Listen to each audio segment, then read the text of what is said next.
ভারতীয় পুরাণে ভগবান বিষ্ণুর 10টি অবতারের মধ্যে বরাহ অবতার এক অনন্য ও গুরুত্বপূর্ণ অধ্যায়। এই অবতারের কাহিনী শুধুমাত্র দেবতাদের শক্তির উদাহরণ নয়, বরং এটি মন্দের বিরুদ্ধে ভালোর জয়, পৃথিবীর পুনর্জাগরণ এবং মানবজাতির প্রতি ভগবান বিষ্ণুর অপরিসীম করুণার প্রতীক।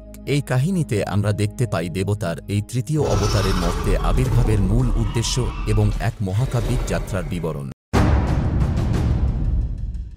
প্রাচীনকালে দেবতারা যখন স্বর্গের রাজত্ব পরিচালনা করছিলেন, তখন মর্ত্যভূমিতে এক মহারাক্ষসের আবির্ভাব ঘটে। তার নাম ছিল হিরণ্যাক্ষ।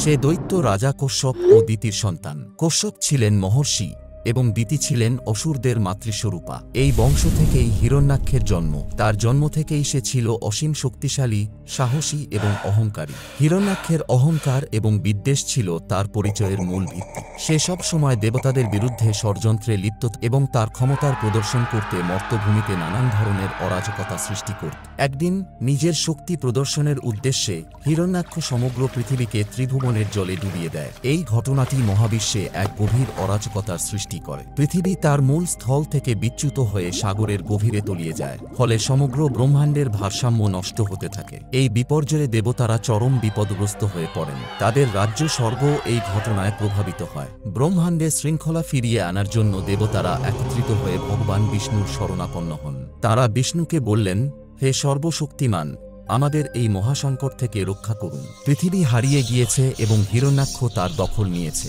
কেবল আপনি আমাদের রক্ষা করতে পারেন। দেবতাদের অভিযোগ শোনার পর ভগবান বিষ্ণু বললেন, আমি এই সমস্যার সমাধান করব। পৃথিবীকে উদ্ধার করতে এবং হিরণ্যাক্ষকে পরাজিত করতে আমি বরাহ রূপে অবতীর্ণ হব। এই ঘোষণার সঙ্গে সঙ্গে তিনি নিজের ঐশ্বরিক শক্তি দ্বারা এক বিশাল বরাহ শুকর রূপ ধারণ করেন। এই বরাহ রূপটি ছিল ভয়ঙ্কর এবং শক্তিতে পূর্ণ।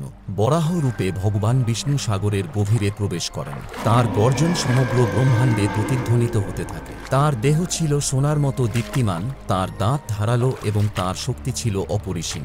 দেবতারা আকাশে দাঁড়িয়ে ভক্তিভরে তার জয়ধ্বনি করতে থাকেন। সাগরের জল বিচলিত হয়ে ওঠে এবং সমগ্র প্রকৃতি যেন তার শক্তির সামনে নত হয়। ধীরে অবতীর্ণ হন এবং পৃথিবীকে জলমগ্ন অবস্থায় আবিষ্কার করেন। তিনি তার ধারালো দাঁত দিয়ে পৃথিবীকে তুলে ধরেন এবং নিজের মাথায় ধারণ করেন। পৃথিবীকে উদ্ধার করার এই দৃশ্য ছিল দেবতাদের কাছে এক মহাজাগরণের মুহূর্ত। কিন্তু তখন হিরণ্যাক্ষ তার পথ রোধ করার জন্য উপস্থিত হয়। হিরণ্যাক্ষ বরাহ অবতারের পথ আটকে দাঁড়িয়ে বলে, তুমি কে যে আমার পৃথিবীকে উদ্ধার করার চেষ্টা করছো? আমি এই ব্রহ্মাণ্ডের অধিপতি। তার চোখ ছিল রক্তবর্ণ এবং তার মুখে ছিল ক্রোধের আভাস। বরাহ অবতার হিরণ্যাক্ষের চ্যালেঞ্জ গ্রহণ করেন। শুরু হয় এক মহাকাব্যিক যুদ্ধ।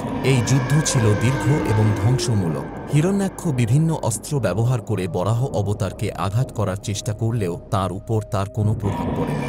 বরাহ অবতার তার দুরন্ত গতি এবং অপ্রতিরোধ্য শক্তি দ্বারা হিরণ্যাক্ষকে পরাজিত করেন। যুদ্ধ চলাকালীন বিষ্ণু তাঁর বিষ্ণু চক্র ব্যবহার করে হিরণ্যাক্ষকে ধ্বংস করেন।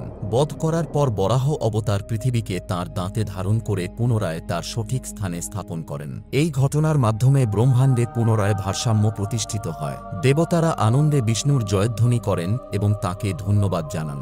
এই ঘটনাটি প্রমাণ করে যে ন্যায় এবং শৃঙ্খলা সর্বদা মন্দের উপর জয়লাভ করে। বরাহ অবতারের কাহিনী আমাদের নৈতিকতা, শৃঙ্খলা এবং দায়িত্বের গুরুত্ব সম্পর্কে শিক্ষা দেয়। এটি আমাদের মনে করিয়ে দেয় যে পৃথিবী এবং প্রকৃতি আমাদের জন্য কতটা গুরুত্বপূর্ণ। এটি শুধুমাত্র দেবতার শক্তির কাহিনী নয়, বরং এটি মানুষের দায়িত্ব ও শৃঙ্খলার প্রতীক। ভগবান বিষ্ণুর এই অবতার আমাদের শেখায় যে যখনই পৃথিবী সংকটে পড়বে, তখনই ঈশ্বর আমাদের রক্ষা করতে এগিয়ে আসবেন। এটি আমাদের মনে করিয়ে দেয় কখনোই মন্দের কাছে হার মানা উচিত নয়। বরাহ অবতারের এই মহাকাব্যিক কাহিনী আমাদের শেখায় যে ন্যায় ও সত্যের পথে অটল থাকলেই ঈশ্বরের আশীর্বাদ লাভ করা যায়। তাহলে বন্ধুরা, এটাই ছিল ভগবান বিষ্ণুর বরাহ রূপের অনুপ্রেরণামূলক গাথা। আপনাদের কি এই গল্পটি আকর্ষণীয় লেগেছে? এই কাহিনীটি কি আপনাকে অনুপ্রাণিত করেছে? নিচে কমেন্টে জানান। যদি এই ভিডিওটি আপনাদের ভালো লেগে থাকে তাহলে লাইক করুন এবং বেল আইকনটি চাপুন, যাতে এমনই অসাধারণ কাহিনী মিস না করেন। ধন্যবাদ এবং দেখা হবে একটি নতুন গল্প নিয়ে।